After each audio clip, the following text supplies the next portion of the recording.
Those magnificent men in their flying machines, they go up to the up, up, they go down to the up, down.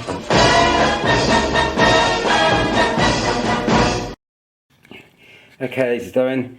I just thought I'd put this on because I don't want to go too far ahead and then realise that people are not really, get confused of what's doing next and all that jazz.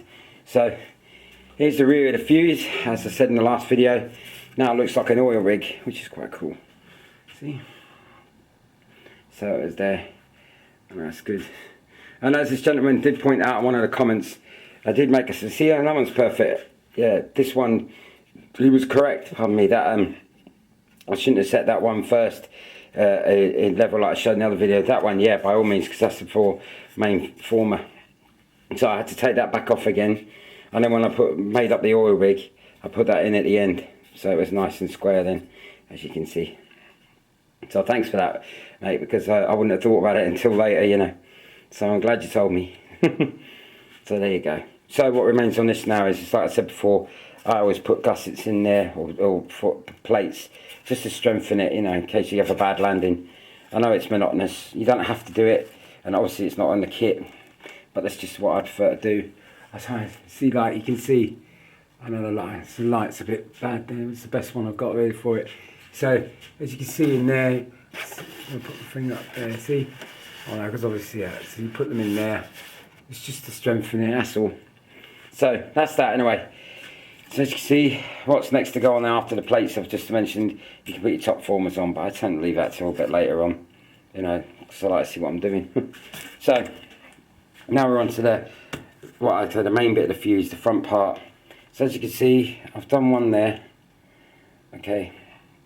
Now, the bit I want to show you is when you look at this plan, alright, I've ignored to do these. These are the servo bearers, and it doesn't actually tell you on the instructions or anything, so you need to read the plan. So basically, if you're going to do it by the plan, you need to get this piece here, and you put it on.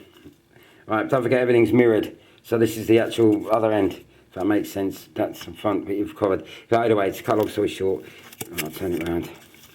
You meant to you line it up. It's hard to do this all now. So you've got your little 131. They're like the cross members for the fuse. This piece of wood here. See? All right. So you got to mark them out, like I've done. Right, mark them out. Either use a scalpel to cut them out with, or a scroll saw. Okay, which I did it with. Obviously to the width of the wood and the depth. See? Bloody hand. See, because they're going to go across like that. Alright, that's fourth.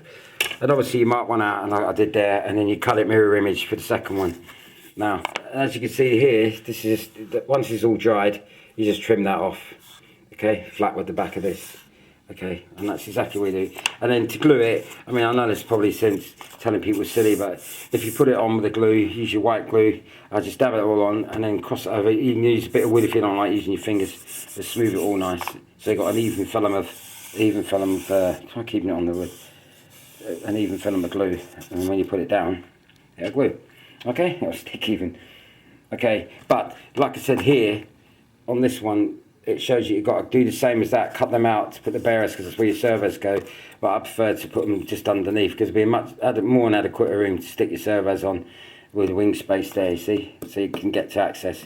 Because I noticed if you put it up, it'll be sticking and it would light out at the top of the fuse, and I don't really like that. So, but that's your choice. Okay, all right then. And so yeah. Yeah, in fact, the other comment I got was with the DB models. Yeah, I have to say, out of all the model kits that are made in Britain, they are the best, especially if you're like an unsure builder, they do give you the best thing to sort of give it the best sort of guides possible. Okay, so there you have it. Anyway, so onwards and upwards. Obviously the tail's done and all that jazz. I showed you that the other day. Okay, great stuff. All right then, see you soon. Bye. Those magnificent men, those magnificent